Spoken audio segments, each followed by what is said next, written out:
I'm going to allow another couple seconds for folks to enter the room, and then we'll begin.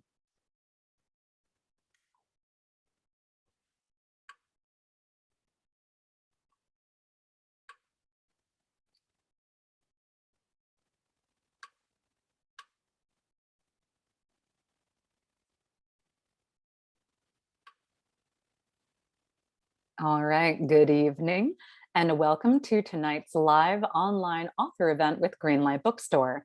I'm Kay from Greenlight, and we're excited to host tonight's event with Little Old Lady Comedy for a night of readings and stand-up. Mary Cella of Little Old Lady will be your host and MC. Before we start, I just want to say a huge thanks to Mary and her crew of funny people for making this happen, and to all of you for showing up. Though we're not able to host events in our store spaces, our community of creators and readers is still here. We're grateful for your support and for the chance to make space for conversation and connection. Now, just a couple of housekeeping things. In our Zoom webinar tonight, you can see and hear the speakers, but they can't see or hear you.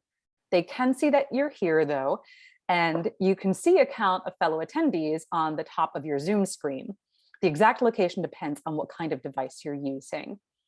You're welcome to post your comments and thoughts in the chat. It's a great way to show your appreciation for the performers and interact with fellow attendees, especially since what kind of a comedy night would it be without some applause and laughter and cheering each other on. We are recording tonight's event, so look for video or audio versions on our social media channels later on. And importantly, if you'd like to continue to see free online programming like this, and if you'd like for Greenlight Bookstore to continue to stick around as part of your community, buying a book is the best way to make that happen. You can shop online at greenlightbookstore.com for shipping or store pickup, or stop into our store locations between 12 p.m. and 7 p.m. any day of the week. Our MC for this evening, Mary Cella, is a stand-up comedian, writer, and co-founder, co-editor of Little Old Lady Comedy. She has been the host of the ongoing Little Old Lady Comedy series at Greenlight in both its in-person and virtual editions. So she knows what she's doing, and you're in good hands. Please take it away, Mary. Thank you, Kay. Do I know what I'm doing? You'll find out. Happy to be here, broadcasting live from my bedroom. What I always imagined I'd be doing as a child. I have two dogs behind me. They're going to start barking. I apologize in advance. I'm happy to be here. I didn't know if I'd make it because I had something to do this morning, and that's a lot for me these days. You know, if I have two things to do in one day, I don't sleep for a week. It's just anxiety. I haven't had time to make my salad yet. That was my quarantine activity. I'm a woman. I just made salad. The thing about salads is they take about 45 minutes to make, in between 3 and 4 hours to eat. So it's pretty time consuming.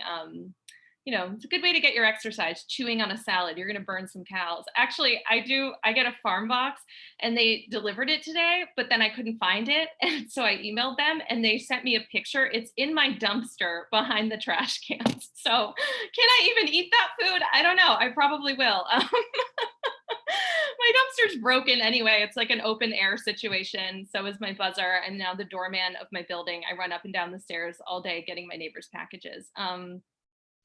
Well, there's my intro. I have been performing live, and I'm arguably doing it again right now. But now I'm going to read a piece that I published today on Little Old Lady. It's really more of it's a personal essay. It's called "I've Been Working So Hard to Break in These New Jeans," based on a real life experience that I've been going through for a while now. Here I go. Wow, it's great to see you. It's great to see anyone. It's been a while since I got out and had any fun because I've been working so hard, day and night and day, through breakfast, lunch, and dinner, plus dessert. What's that? No, I'm still unemployed, just collecting that dole money while I sit on my ass all day. But you see, sitting on my ass is the best way to create space for my ass. So sitting on my ass is the most grueling work of all, actually. Exactly what have I been working so hard at? Breaking in these new jeans. I've been grinding away for about a month, 3.5 weeks plus 1 day to be exact. That's when they arrived in the mail, slim and stiff with hardly any stretch at all. The first 23 times I put them on, I had to lie down on the bed and use all my upper body strength to yank those buttons together. I didn't think I'd ever be able to get them to fit, but 3.5 weeks plus 1 day of squatting and lunging and sitting and standing and walking very slowly, and even biking, standing up, but still, ouchie. And I can finally button them almost vertically. Sure, I have to shimmy into them, jump several times to get them over my hips, pull them up by the belt loops, lean back, suck in, and shove some of the belly fat I didn't even know I had below each button as I button. But that process only takes about an hour and 20 minutes now.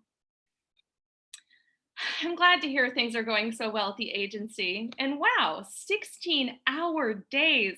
I can't imagine, because I've been working 24-hour days.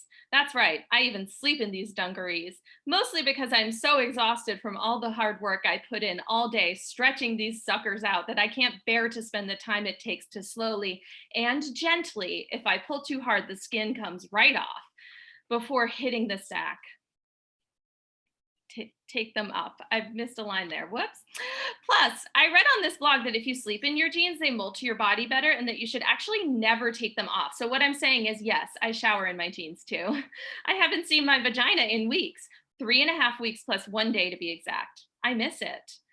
If you want proof, just touch the waistband, which is double enforced and therefore retains more water than the rest of the fabric and also restricts my breathing. So I have to take short, hard gasps like I'm in labor. And in a way, I am laboring to break in these new jeans. You thought I was gonna say I'm giving birth to these jeans, didn't you? Well, in a way I am, because the seam gets so far up my crotch that sometimes I need to push it back out. Speaking of, I think it's about to puncture my cervix. Do you mind if I hold your hand and squeeze really tight? Yes, I have been looking for a new job, or rather thinking about looking for a new job, but I've just been working so hard to break in these new jeans that I don't really have the time to do anything else. Plus, when I sit down to use my computer for longer than 5 minutes, my jeans cut so deeply into my waist that I pass out. Well, it's been great catching up. This is actually my first time out of the house since I got these jeans because they weren't broken in enough yet to wear out. And well, you know me, when I have work to do, I do the damn work. Speaking of duty calls, my Uber's almost here. What's that? No, I don't need to be carried all the way to the car. But since I'm already lying down, if you could just roll me out to the curb and gather up a crew to human catapult me into the back seat, I'd really appreciate it. Okay, that was it. I got 2 new pairs of jeans about 6 weeks ago, and one of them fits now. The other I'm still working on. Okay, at this point, and I would stand up and show you my jeans, but I'm obviously wearing pajama pants right now. Not even a joke. I know that's like a hacky Zoom joke, but why would I be wearing real pants right now? I mean, honestly. Okay, at this point, I'm gonna bring in my co-editor, my dear friend, Marisela Gonzalez. Hi. How are you? I'm waving to the void. I mean, I'm waving to these people whom I've already said hello to, but I'll say hello again too. Yeah. Hi. How are you? I'm good.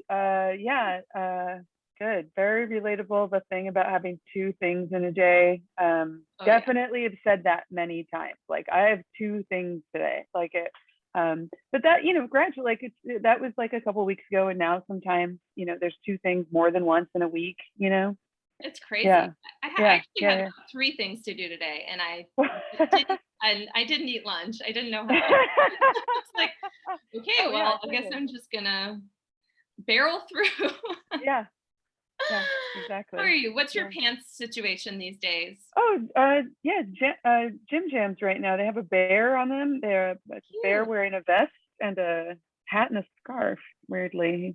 Cute. You would think that the fur does all the work, but no. Yeah, wearing these pajamas absolutely all the time when I'm on Zoom, or some kind of. There's a couple classes I have where I have to kind of move around a bit, so I wear yoga pants because they'll see me standing up. Yeah.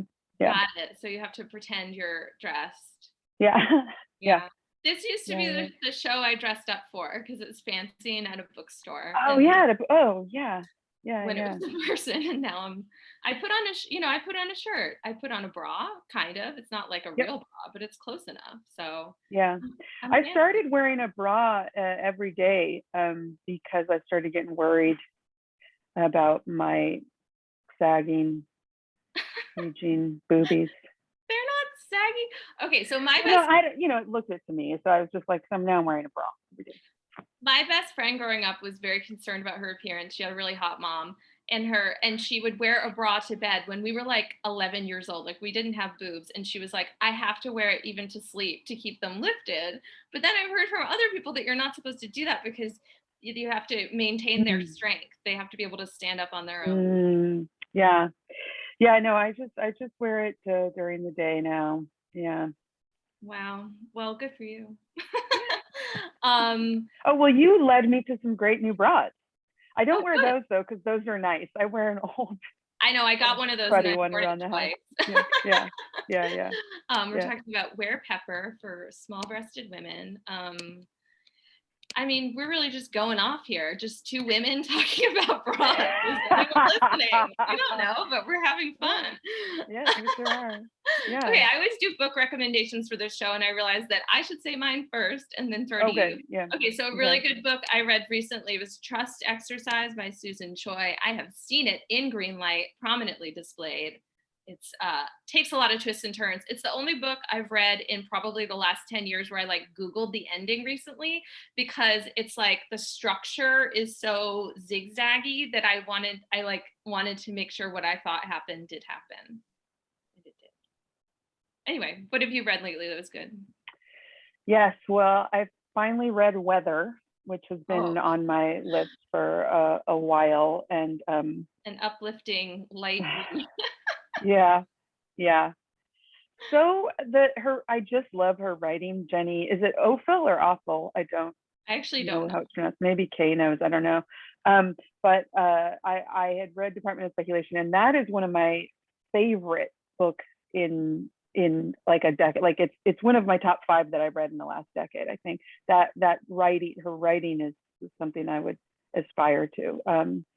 But so I loved that. I loved Weather because it had those same elements. She's able to convey the unnameable without saying it. There's so much poetry and feeling there. I loved it too, but I read it in one sitting last 4th of July, just in my apartment in front of the air conditioner, and it just wasn't a good day to read it. Yeah, no, I actually did this in pieces because of that. Also, I was kind of preoccupied the last month. I haven't done a lot of reading. I did just start Outline. Again, you gave me my first Rachel Cusk Coventry, right? So Outline is already totally brilliant. I hope you love it. Yeah. Okay. Well, do you want to read your piece? Yes, I will read my piece. Here we go.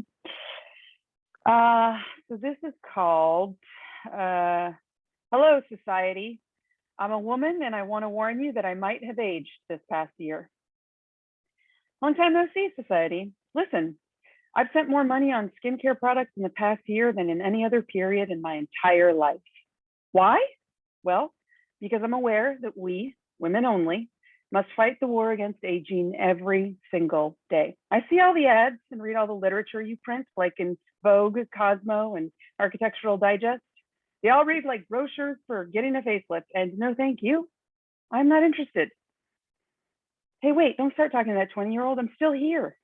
The whole time we've known each other, I've been aging. You just never noticed incremental changes because you're normally super obsessed with my weight.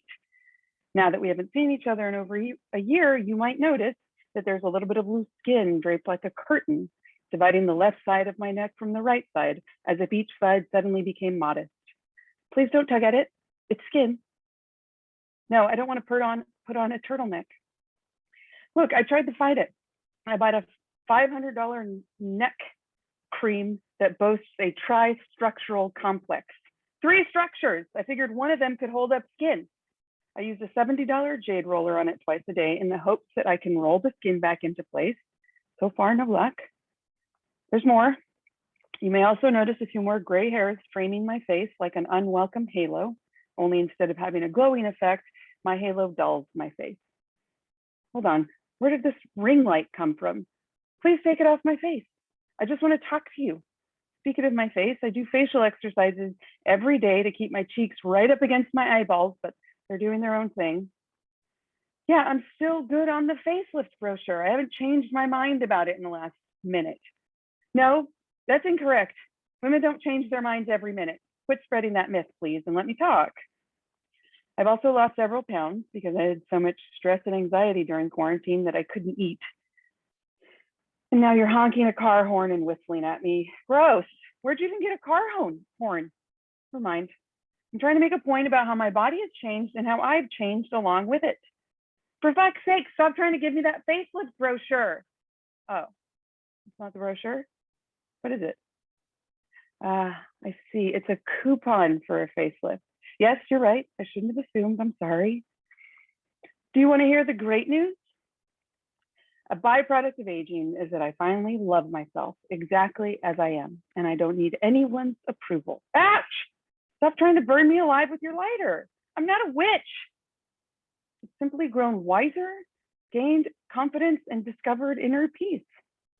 The cot and straitjacket are unnecessary too. I don't feel faint and I'm not hysterical. I'm just saying that I'm a happily unmarried, child-free, visibly aging woman over 40, and it took being stuck in self-isolation during a pandemic for me to realize that was okay. Where are we going? Why are we walking into the utility closet at a 7-Eleven? Are we even allowed in here? Holy shit! This 7-Eleven has a secret portal? What is this white room that extends to infinity in every direction? And who are all of these women? Wait a minute, is this a theoretical void? And these are all women between the ages of 40 and 55 who've decided not to fight aging? Wow, I always wondered where we disappeared to in society's, your eyes. Honestly, a theoretical void is a lot kinder a result than I would have expected. Thank you, society, I feel better. I know, why are you crying? You wanted to make me feel sad, rejected, frustrated, insecure, unfulfilled, and completely discouraged? I'm sorry to let you down. I guess I forgot to mention the other byproduct of aging. We no longer feel any of those things because they've all been replaced with rage. Woo! I love that piece so much. Thank you. Thank you so much. Thank you. Thank you very much. Yeah, so it was nice to see you. I would love to see these two dogs you speak of. Who is this second interloper? Piggy. Hi. And there's Bear. Bear, my best friend. Oh, I turned my computer because Mark wanted to see. They've been crazy all day. They will wake up, don't worry. Fun. All right, thank you for hosting. I'm going to bring in our next performer, someone I'm very excited to meet. She's so funny, Lillian Stone. Hi, hello. Hi. Everybody hear me and see me okay? Yeah, how are you? I'm doing well. Thank you so much for having me. Thanks for being here. Where are you coming to us from? I am coming live from my dining room in Chicago, Illinois. I also have a little dog in my vicinity who doesn't just bark, he fully screams. So there is a chance that you might hear like his wails of anguish that he releases when he doesn't get like as many bones as he thinks he's owed. So just stay tuned for that. Oh gosh, I can't wait to hear it. Is he part coyote? He's full beagle, which is much worse. Yeah. They sound the same. Yeah.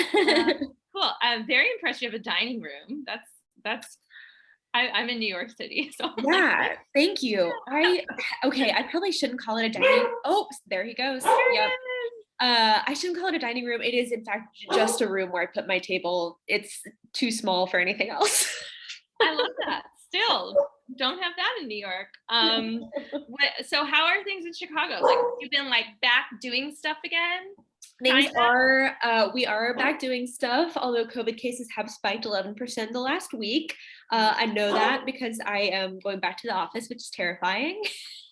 Oh no. Really scary. But on the plus side, I am getting to wear pants in public again, which is really relatable given the context of your first piece that you read for us.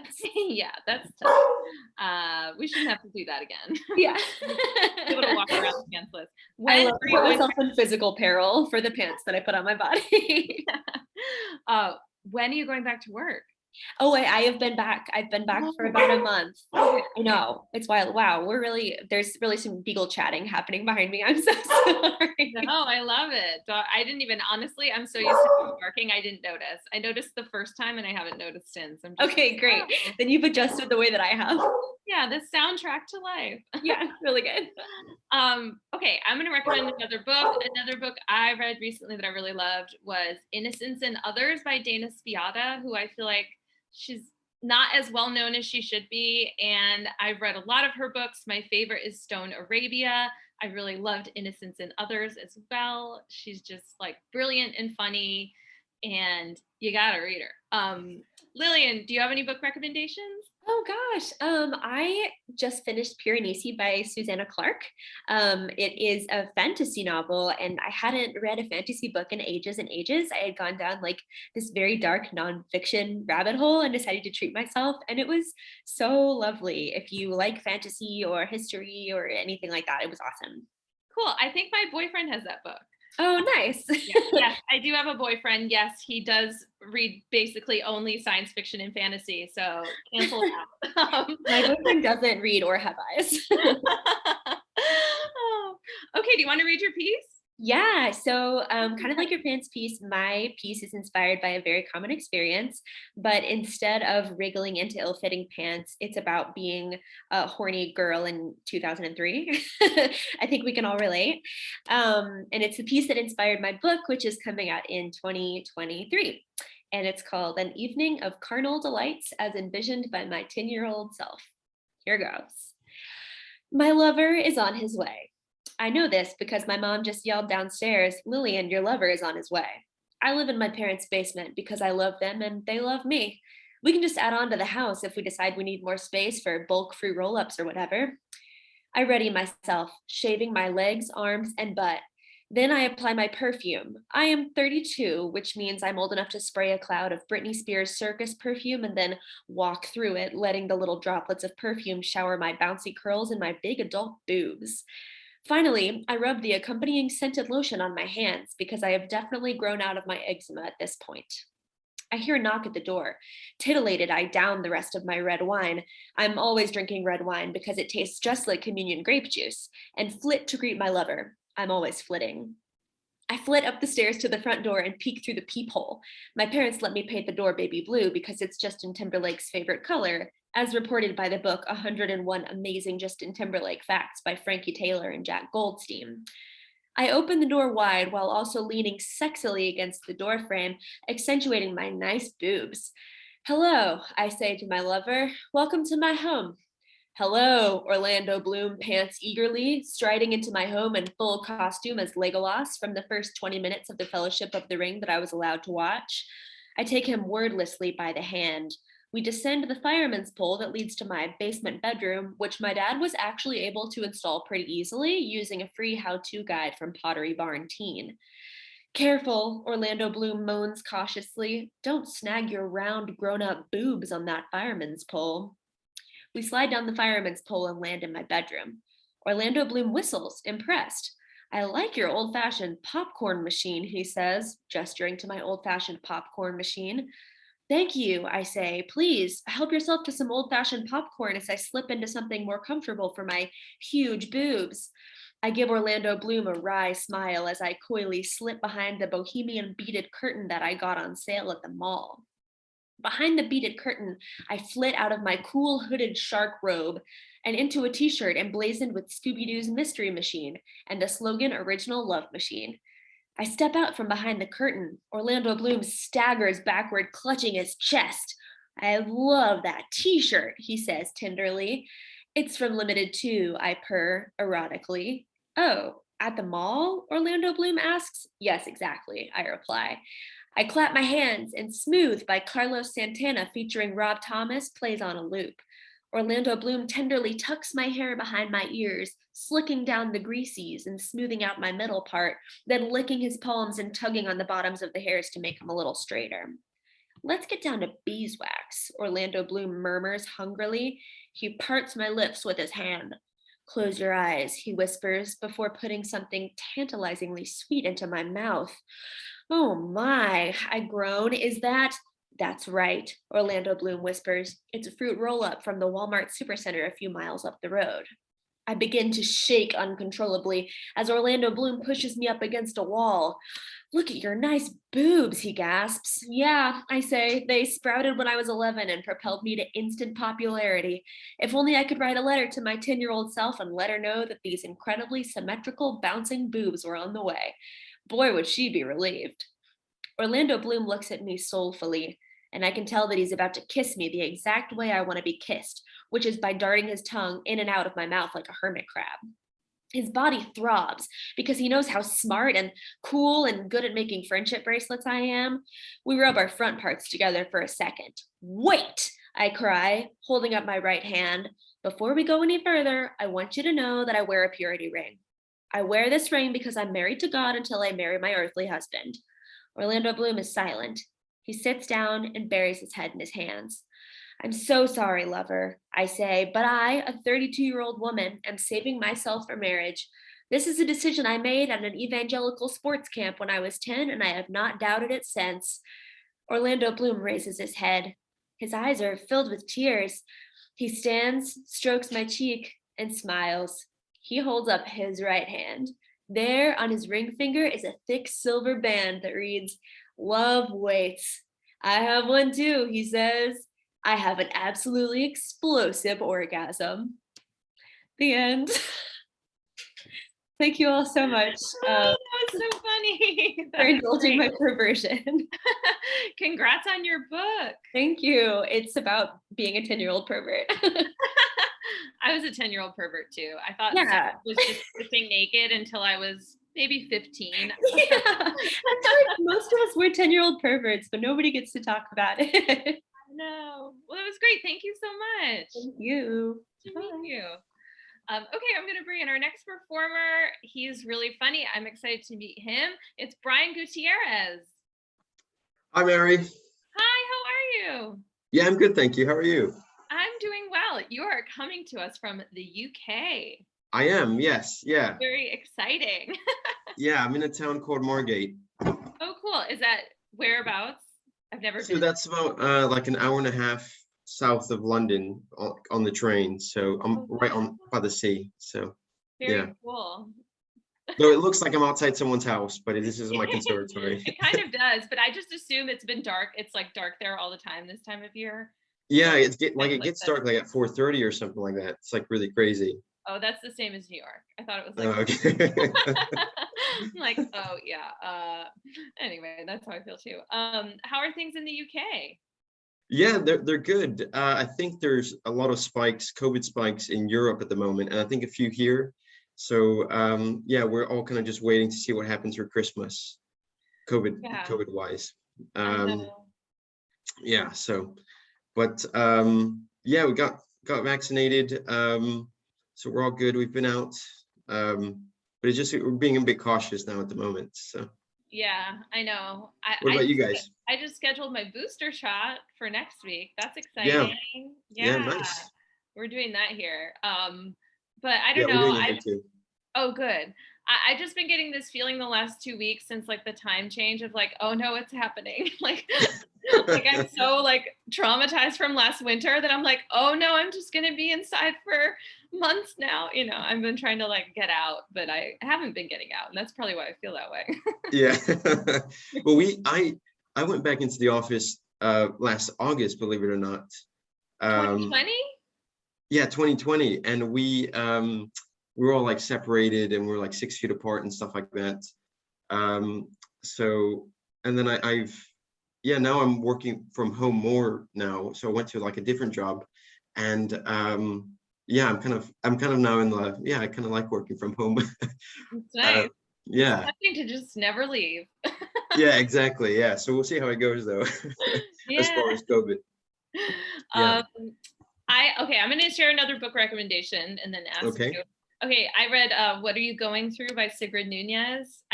Lillian was saying she read a lot of hard nonfiction and let herself have a treat. I was reading a lot of like really intense memoirs, and then I was like, I'm just going to read some novels I haven't read by authors I already know I love. So Yeah. it's like a book about terminal illness and suicide, but honestly, a fun read. What about you, Brian? Any recommendations? Yeah, I think the book that I've been recommending pretty much since I read it in April is 1, 2, 3, 4 by an author called Craig Brown. And it's about the Beatles, and it sounds really cliche and generic, but the author, he does a really good job of using different formats to introduce the Beatles. So he uses like one chapter's all postcards of the Beatles. That were sent to the Beatles, and then another one's like about this electrician who was a con man that worked with the Beatles, and it's 600 pages long, which is really, really big for me. I have a really short attention span, so I like short stories, and but it kept my attention, and I definitely recommend it to anyone who likes the Beatles, who don't like the Beatles.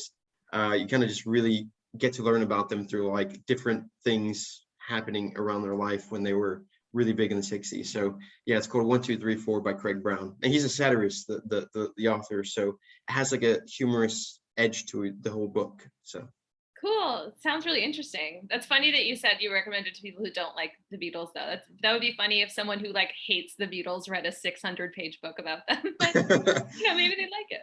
Yeah, it's just something I just wanted to read. Yeah, I hate the Beatles, but I'm going to read it anyway. Yeah. Okay, so you're going to show us some cartoons, so I'll let you just take it from here. Okay, great. Like I said earlier, I cleared my desktop, I cleared all my tabs, so I just have the pictures. So let's see. Let me share my screen here. All right, can you guys see this first one, which is a cactus? All right, good. Yeah, so this one, I'll just go through these different cartoons or whatever that I've worked on. So this one, my real inspiration was a cactus for this one. But yeah, I don't know, I kind of just, a lot of the stuff that I do, sometimes I just kind of doodle, and I kind of just realized that a cactus in this particular case looks like he's got his hands up, so I kind of just tied it that way. So that's where this one comes from. So the first few are the ones that I had published at Little Old Lady, and then I'll just go to the other ones that I really like. I've had published in other sites. Let's move on to the next one. This is another one. This was inspired by the exit sign in my work. I was obviously really busy and didn't have anything else to do. So I just looked at the exit sign and thought, well, what if and I just started adding like exclamation marks and like question marks and things like that. So this one, I was like, oh, okay, well, question mark, it sounds really philosophical. And that's where this idea came from. And I tried to draw the door as realistic as possible. That was the goal I was going with this one. So, right. So then the next one, again, another question mark. I think those two I kind of came up with the same idea, but it would, I was like, what else has a question mark? And I know the Riddler has question marks in his outfit and everything like that. He posts question marks all over the town when he does like a riddle. But I was thinking, for me, whenever I have writer's block and I just don't want to write, I always just put a question mark. So so in this case, Batman's like, oh, it looks like the Riddler has writer's block again, because could have come up with better things than to wear question marks all over the place, I think. Again, another office inspired one.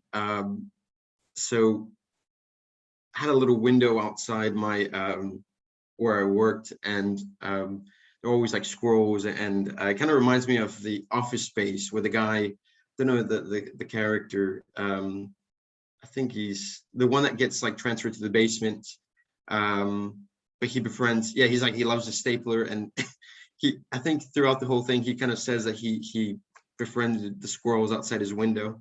So when I saw them, I kind of just thought of that, and I thought, well, kind of played around with writing this into a humor piece, and then I just drew it into you know, just if in case of a squirrel breaks into the office, just feed it nuts. This one, I think knew the name for this, but I think it's called like a Newton balance equilibrium thing. But maybe this is just more of my own anxiety for going on rides and things like that.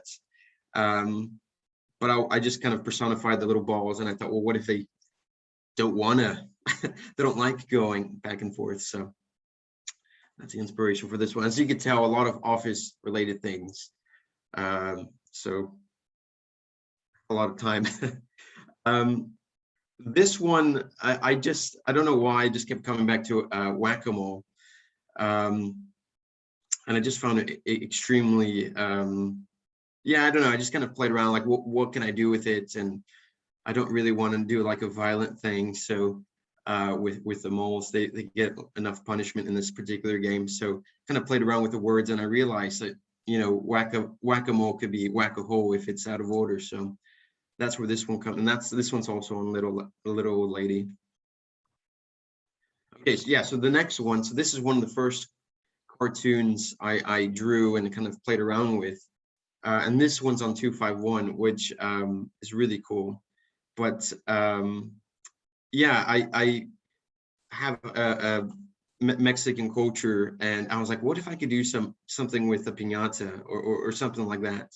So again, I kind of played around with different ideas, and I think this one just stuck, of a piñata bursting open and then having a little piñata baby.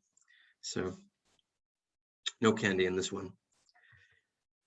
This one, I don't know why, I thought this was really, just really made me laugh out loud. I haven't submitted it anywhere because I just drew this one for fun, and I thought I'd just drop it on this particular show. But yeah, I don't know, I was like, what if there was like a really cool anteater? And these are the really important questions I asked in my life. And yeah, so I was like, oh, I don't know, what would they have? And I was thinking of like doing like little cheese cubes, and maybe having like anteaters having like a little party with cheese cubes inside. And I kind of just went to the cliche of drinking and being really cool and drinking a lot. So that's where this one comes from. Yeah, and then so I've been playing. What I was going to say is I've been had the black and white cartoons, but recently I've kind of just started to play with shadows and shapes and stuff like that, shading. So this one's one that I've done. So it kind of looks a little bit different from the others. So I just thought I'd present it. But this one is a message in the bottle, but the message is send a cork, and it's at the bottom of the sea. But I kind of wanted to look like it was I kind of wanted to use the shade to kind of reflect that it was just at the very bottom. I think that's my last one. Yeah, that's the last one that I had. So those are the cartoons that I wanted to present. So I'll stop sharing now. That was awesome. That was so fun to like have you flip through them all and explain them and like, you know, your inspiration. That was really cool. Yeah, I obviously had a lot of time at work just kind of staring at the window and staring at the exit sign and stuff like that. So well, you used it to be creative. So. Yeah, exactly. Yeah. Well, that was so cool. Thank you so much, Brian. Oh, thanks, Mary. Appreciate it. Yeah, good luck in the UK. Thanks. Good luck in New York. Thanks. Bye. Bye. Okay, I'm going to bring in our next performer, another person. This is what's fun about doing this show on Zoom is I get to meet people I correspond with. And our next performer is so funny. It's Celenia Lugo. Hi. Hi, how are you? Good. How are you? I'm good. Well, where are you right now? I'm in Queens right now. In Queens. What part of Queens? Ridgewood. I'm crashing at my friend's place. Oh, okay, cool. So Brooklyn, Queens. Yeah, pretty much. Yeah. Still a little bit Bushwick. Yeah. Yeah. I love Ridgewood. Yeah. I mean, this is my first time really being here. And then I've stayed here for the past week. So I'm like, this is pretty chill. I don't hate Very chill. It's a very chill neighborhood. Okay, now it's like after I said I love meeting people in other cities, I'm like, we're gonna have a very specific here. specific New York neighborhoods. Cool. Why are you staying with a friend? Are you like looking for a new place or just? I hate that we're all just like, well, COVID. But my roommate got a positive not PCR, rapid test. And so I was like, so don't come out of your room. I'm gonna pack my stuff. I'm gonna crash at my friend's place. And then recently he did get a negative PCR. So him and his partner both got false positives. And so I was like waiting to see like what the result would be from the PCR, but then they both got negative PCR tests. So like they just had false positives with the rapid. Oh my gosh, that's crazy. So then, and then I just stayed the week because I love my friends and they're and they're gonna leave on Friday. So I was like, I'll stay and I'll pet sit for you. But yeah. Oh, that's good. You're like, okay, I'm glad you guys are fine, but actually I'm still gonna keep Exactly. I was like, I'm not coming home till the end of the week still. It's fine. Yeah. Cool. So how has your life been lately? Are you like going out and doing stuff or? Yeah, I mean, little by little, I finally saw my first stand-up show, at Union Hall in almost like a year. Oh my gosh, what show is it? Devin Walker team. Okay, yeah, I know Devin. Really good, yeah. And I was like, God, I forgot how small this basement is, and I forgot how many people there are. They pack a lot of people in there. I was like, I forgot what this is like. But it was really funny, so I'm glad I went. Okay, good. I'm glad you had fun. I'm still like weird. Like I still, when I'm like, go to eat dinner inside, I'm like, I can't believe I'm doing this, but I'm like doing comedy impact clubs pretty often. And yeah, I'll still be eating outside with my mask like around my chin. Like I don't, should I put it on? I feel so strange. I realize when I go to like restaurants and bars, I will wear my mask to the bathroom, but I don't wear it any other time. And then I'm like the only person in line, and I'm like kind of like what I feel like a dork. And I'm like, what am I wearing it? When I get up to go to the restroom, I'll put it on. And even at the show at Union Hall, I had it on. Like no one had it on, and I was like, I am who I am. I'm leaving it on. I don't care. Yeah. Do what you need to do.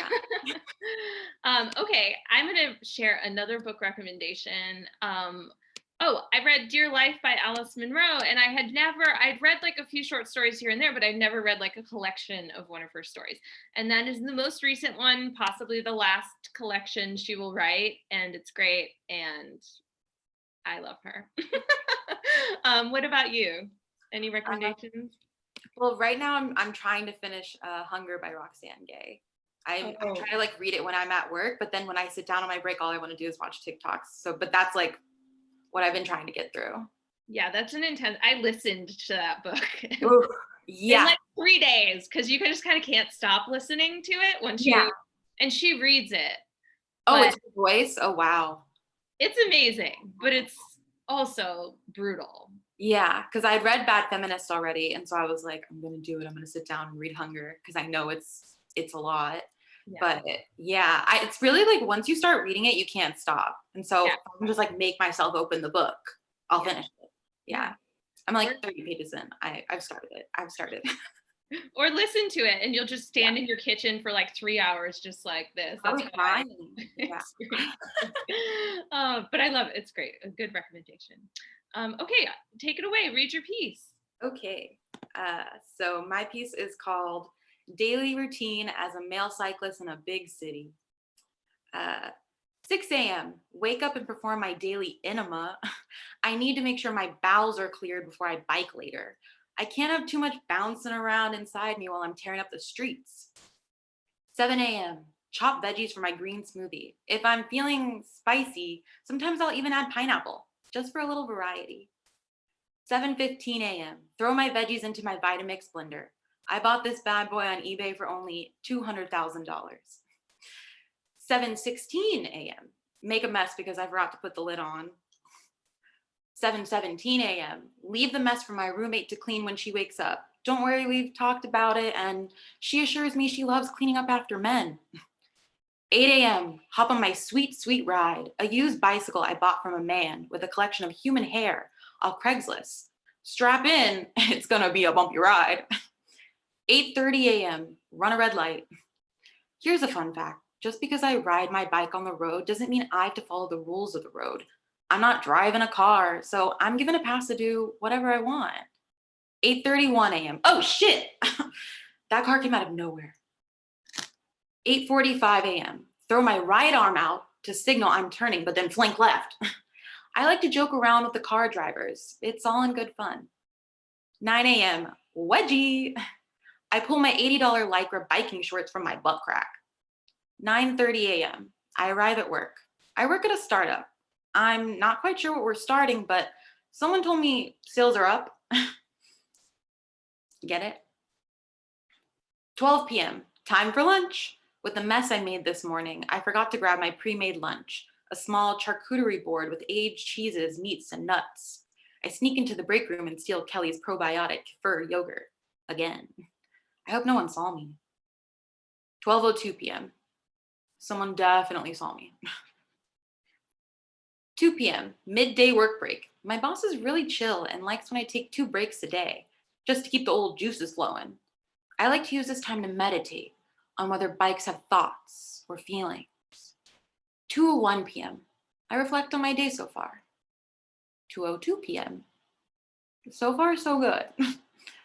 5 p.m. My work day is finally complete. I hold the door open for Kelly as I leave the building. She's about 10 feet away, but I can tell she appreciates the gesture nonetheless. Hopefully this makes up for eating her yogurt. 5:15 a.m. Oh, p.m. Run red light. 5:30 p.m. Someone honks excessively at me. Car drivers truly are the worst. 5:35 p.m. Turn down a one-way street going in the opposite direction. I read somewhere that street signs don't apply when you only have 2 wheels. Imagine what I could get away with on a unicycle. 5:45 p.m. Run another red light. I almost hit a pedestrian. They should really watch where they're going though. 6 p.m. Home sweet home. The pegs in my bike accidentally put holes in the wall as I try to hang my bicycle on the wall. Oops. 6:15 p.m. Looks like my roommate didn't clean my mess from this morning. I guess I'll clean it myself this time. I'm such a good guy. 8 p.m. Normally I have plans with friends to grab IPAs after work, but today is just one of those days where all I want to do is stay and snuggle with my body pillow. 9 p.m. I wind down by washing my face, but I don't brush my teeth. I think needing to brush your teeth twice a day is just a myth perpetrated by toothpaste companies. 10 p.m. Bedtime. I kissed a Lance Armstrong poster on my wall before going to bed. Okay, that's it. That was so funny. That hit close to home because I bike. But I'm not like, I bike and I also hate those guys. Yeah, it's inspired by the fact that they almost always run me over. Yeah, also you mentioned unicyclists. I used to live near Prospect Park and I would see a guy like every morning he'd come unicycling down the sidewalk, walking his dog on a leash. Oh, really? Oh my God. It was honestly I don't know impressive. how you can, I just can't, I can barely hold and like lift my hand and go, huh. I know, it was impressive. Anyway, it was so nice to meet you. Thank you. Good luck in Ridgewood. Yeah. Bye. Okay, I'm going to bring in our next performer, another person I am thrilled to speak to after emailing for so long. Her name is Eva Meckna. Hi, Eva. Hi, you're still muted. How about that? You did it. Not You a did techie. And I put the little old lady. Okay. No. Thank you for having me, children. Thank you so much for doing the show. Well, thank you for asking me. I was flattered, and it's nice to hear your voice. And I see your picture online. And I know, same. It's nice to hear your voice. yeah. Where are you coming to us from? The study of my friend's house in Fort Worth, Texas. Oh, wow. I am temporarily, well, maybe permanently, maybe temporarily. I don't know what's happening. But anyway, right at this moment, Texas. In Texas. Okay. Yeah. Very exciting. Yeah, it is. It is. It's beautiful here. People don't think it is, but it is. I'm sure it is. Yeah. And our COVID experience completely different here. I mean, nobody's wearing a mask occasionally, but it's not that big a deal. I mean, you guys in New York City got slammed, so. But we did. We're doing pretty well now, but we live on top of each other, so we have to be careful. Yeah. I've spent most of COVID in California, Southern California, and that was different. We were in the purple zone, and everybody was, spooked, and nobody did anything, Oh, so. yeah, it was bad there. Yeah, but Texas pretty mellow. I have a mask, you know, it's in my purse and I go, what is this? Oh, yes, that mask thing. That thing no one here needs. Yeah, I think I look better with a mask. I'm thinking hoodie, mask, sunglasses. That's my best look. So I think you look great when I can see your face. I know what you mean though. It's so strange. I've been like working with some people who still wear masks, and then one of them, I saw her today without a mask and I like didn't recognize her. I was like, oh my God, that's what your face looks like. Wow. And I've seen her a couple of times without the mask, but I'm just so used to it. Yeah. There's medication for that. So different experience. Well, I love that you moved to Texas because so has Karen, your recurring character. Yeah, that's why I brought Karen with me. Yeah. Yeah. She's in Waco. That's really different from Fort Worth, but yeah. Oh, okay. I don't know a lot about Texas, but I love Karen. Did I tell you we got an email a few months ago? It was when you were in between stories saying, where's the next Karen installment of Karen? We need her now. And I think I forgot to tell you, but people are begging for it. Oh, isn't that sweet? Oh. Yeah, I thought it was sweet. Well, she keeps going. Yeah. Okay, I'm going to recommend a book and then I'm going to ask you to do the same. Next book I recommend is The Genius of Dogs. I have recently become a dog trainer, and this is not a dog training book. It's like written by an evolutionary biologist, but it's about how dogs became domesticated. And he has this really interesting theory that humans didn't domesticate dogs, that dogs just sort of evolved. It's like, I'm not going to spoil it, but it's a really interesting read. And normally, you know, it's like a dry topic, but it's not, I was like, I'll just read this slowly while I'm reading something else. And then I like tore through it. So I recommend it to anyone interested in evolution, any dog lovers. Yeah, I love dogs. It's the first time I haven't had a dog in decades. So anyway. Oh no, you got to get one. Got to get a Texas dog. Yeah, well, when I decide what's happening, we'll see. Yeah, figure it out. Have you read anything good lately? I recommend Meet Me at the Museum by Anne Youngson. It's an international bestseller and it's her first novel and she's 70 years old. Oh, I love that. I read it somewhere, a list, you know, old people doing good things before they kick the bucket. And it was here, this woman has a bestseller and she's 70. I thought, okay, I'll give this thing a shot. Excellent. super excellent book. So that sounds great. And you don't have to be old to appreciate it. It's a good book. It's really good. I could hardly put it down. So. Oh, that's great. Thanks for the recommendation. Yeah. Okay, do you want to read a piece? Sure. I had two pieces and I had the Snow White and I have paper. Do you guys remember paper? Anyway, I had Snow White and I see this is not a Snow White crowd. So we're going to go with Go Huskers of Milton High. Do you remember that, Mary? Do you remember? Okay. This is a letter. Dear Marisela, thank you for the email regarding the upcoming 20th reunion of our class of Milton High. Doesn't it seem like only last week we were decking the halls with green and gold crepe paper and trying to make giant corn cobs out of oil drums? Where did the time go? Unfortunately, I will not be able to attend your soiree. As personal assistant to Meryl Streep, I will not be anywhere near Milton, Indiana in the foreseeable future. Working on a film, Miss Streep and I will actually be in Milan at reunion time. It would be impossible for me to slip away to the old Holiday Inn on Route 262, where we all used to park in back of the dumpsters to make out and drink our father's beer. How charming of you to hold a reunion there, and I hope you get an excellent turnout. So many of our classmates still live in the area, depressed and depressing though it is. How convenient for them, though.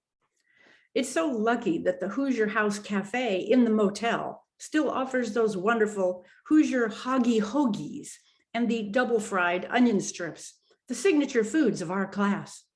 And how delightful that Stan Pennick, our esteemed senior class president with those dreadful sideburns back then, still has a cover band who are willing to forego all that reminiscing and mingling to play for the evening. I will be sorry to miss that. I know you're terribly busy on the reunion committee. You always were a little committee bee, weren't you? But would you be able to pass on a friendly greeting to Janelle Tripp, now Gainsmetter? I was just wondering how it worked out for her and my dear friend Hank. He and I were quite the item, and I believe somewhere buried at my parents', and I do mean buried, near the kitten Hank got me, who was run over by the combine, is the ruby chip promissory ring he gave me at Halloween of our senior year after 2 solid years together. Did Janelle finally lose all that weight after the 5 children? Did the insurance cover the full cost of their house after the unfortunate incident one of those adorable progeny with a slight emotional problem inadvertently caused? I sincerely hope that Hank is doing well with AA after that intensive rehab. However did she manage through all those terribly rough years? Always a fighter to the end, our Janelle. I now see that I have asked a lot of questions, so please just pass on my greetings or forward this email. I do want them both to know that I think about them often.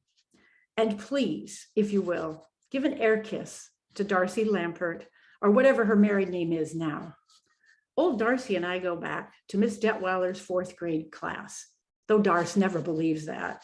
Such a tease, always pretending not to remember that we were in many of the same classes at Milton, overlooking me for her basketball team, though I was the very best player in Miss Zim's PE class, and everyone knew it. Always commenting in a most helpful manner on my mother's way of cutting my hair and on my wardrobe. And then one day even asking me so discreetly if Hank's mother were in prison. Such a caring girl, our Darce. I do hope the husband she brought to the 10th reunion is well and happy somewhere. Quite the ladies' man, it seemed. I hope she's done better for herself now. Well, dear Marisela, if you have any energy or time left to convey my greetings, I would so appreciate your giving a Husker's hug to Stevie Tyne. He was such an angel to me after Hank abandoned ship for the SS Janelle. My goodness, the things little Stevie taught me that madcap senior year. I think of him every time I see a pack of Salem menthols or a can of Miller's High Life, which of course is incredibly seldom now. I do believe if he had not been sent to live with that uncle in Missouri after the episode at the Harker silo, which really wasn't all his fault, as we who were there all know, my last name might now be different. Marisela, I'm afraid I have simply loaded you with tasks as though you are my personal assistant. Well, that's a taste of my life with Miss Streep. I must dash now. Thank you for your help with these greetings and have a simply marvelous time at your little reunion. Arrivederci, Carol Lynn Strick. Yeah. That was great. Thank you so much, Eva. Thank you for listening. Thank you. Of course. It was so nice to meet you, and Yes. good luck. Good luck in Texas. Oh, thank you. Thank you. Whatever happens next. Yeah, wherever little Karen goes. Okay. Bye. Okay, I'm going to bring in our final performer of the night. She is the co-founder of Little Old Lady. It's Ginny Hogan. Hi. Hi, Ginny. How are you? It's great to be here. It's good to see you, Mary. Great to see you. How are you doing? Are you in Los Angeles? No, I'm in New York. I'm at my parents' house in New York. Nice. Just listening to Taylor Swift constantly. Nothing new. Nothing has changed. I gotta be real. I don't listen to Taylor Swift. I know a lot of people don't. Yeah, I can't turn it off. It's just, I don't know. This week it's been all too well, honestly. All too well. Yeah. Still Yeah. talking about Jake Gyllenhaal 10 years later. Honestly, I saw Jake Gyllenhaal in a restaurant 10 years ago and I'm still talking about it. So I feel like I get it. He held a door for me once. Wow, he's really hot. He's honestly like her hottest ex. I said that as if it were a brag. Like, we basically hooked up. You kind of have. Yeah. He was very polite. Yeah. How have you been? What's going on? You out there living? I'm out there living, I guess. I don't know. I spent a lot of time with my nieces. They're babies. Oh my God. And that's fun. Yeah. She's still on phone. 2 babies, twins. Oh my Twins. gosh. That's kind of been the most exciting part of my summer. They're in Long Island, which is part of why I've been in New York for so long. Yeah. How old are they? They're like 4 months, 5 months. Oh my gosh. And they were preemies, so they're still very small. Oh, so cute. Yeah. I was gonna say I want a baby, but I really just want my brother to have another one because my nephew. He should. It's selfish if he doesn't. I know. Well, that's cool. Yeah. Okay. I'm gonna recommend one more book.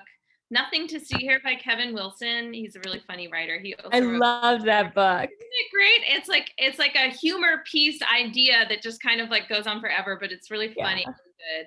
And It's so inventive. Yeah. It was also a fun read. It's yeah. What about you, Ginny? Did you read anything good?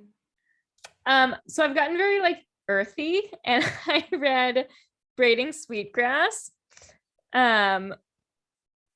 Yeah, Lillian it's by yeah, it's so good. Oh my gosh, I'm gonna be so embarrassed if I say her name. It's Robin Wall Kimmerer. I think that's her last name, Wall Kimmerer. It's about, okay, so she's Native American, and it's all about like how to integrate with the land better, and like how to have like a reciprocal relationship with the land. And like there's some great stuff, because I do feel like in like Western culture, like we either like don't respect the land at all, or we like become super like, or our way of respecting the land is to like not touch it at all, or to like be fully vegan and like be like, oh, I'm not gonna like use any animal products. But like she talks a lot about how like when you have a reciprocal relationship with the land, like that's good for the land. Like the sweetgrass actually like grows more if people harvest it. Like you don't have to like completely leave plants alone. She meets a guy who like skins furs, but he only does it from like the male animals when there's like overpopulation and too many men, which then like him skinning the furs like leaves the horde healthier basically. And it's just like really, I don't know, I mean a lot of it I don't totally get, because it's like biology. Like she's like both like a poet and a biologist, but or like a botanist maybe. I don't know what her degree is in, probably in botany, but anyway, I don't know, there's just like so many good anecdotes about how to like be more respectful of the land, and like kind of what good can come when we like use the land respectfully and like give back to it in the same ways that we take from it. I love it a lot. It's really good. Wow. Even hearing you talk about it is inspiring. So yeah, gotta check out. I love Earthy Ginny. I've been like camping.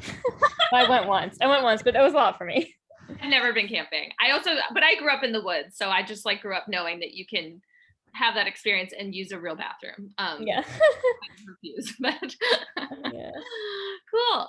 Okay, do you want to read a piece? Yeah, so I was looking through pieces, and I'm gonna read an old one that like it is a reference to a really old article, but do you guys remember that Cut article that was like what it's like to be a really beautiful woman? Oh yeah. This is like years ago. Everyone made fun of it, and I was just looking through, and I do remember really enjoying writing this piece. It's from 2018, and my piece is what it's like to go through life as an average but mostly okay, definitely not bad looking woman. Okay, so I'll start. Earlier this week, The Cut posted an article about what it was like to be a really beautiful woman. Then I realized probably no one else knows what it's like to be an average but mostly okay, definitely not bad looking woman. So I thought I'd share my story too. Around 8th grade, I started to look like a female. Before then, I always had short hair because my parents got tired of picking lice out of my pigtails. All of a sudden, people started noticing that I was a girl and telling me that. Before I knew it, random strangers were using the word she when they talked about me. I was an average, but mostly okay, definitely not bad looking woman, and I was intimidating. My looks definitely opened doors for me. Specifically, if I was carrying a large box and looked at a man nearby, he'd open the door for me. I could usually do this with my looks alone, but sometimes I use my words too. I worked in tech for a few years, and I got a lot of the jobs I applied for. I never knew if it's because I could write computer code, one of the most desirable skills at the time, or because of my plain features and flat blonde hair. But either way, I was employable. One of the worst parts about being average, but mostly okay, definitely not bad looking, is that other women are either better looking than you or worse looking than you. This hasn't personally affected my life at all, it's just a fact. I'd say I'm right smack down in the middle. It's really challenging to be friends with women who look different from me because, as you know, women only care about physical features when deciding who to be friends with. I was often excluded from parties because of my annoying personality and limited social skills, but I think my extremely average, but mostly okay, definitely not bad looking physique also played into it. It's hard to tell people that I'm an average, but mostly okay, definitely not bad looking woman. If I ever describe myself as such, my friends say, hey, you're beautiful, or hey, I wouldn't be embarrassed to have sex with you.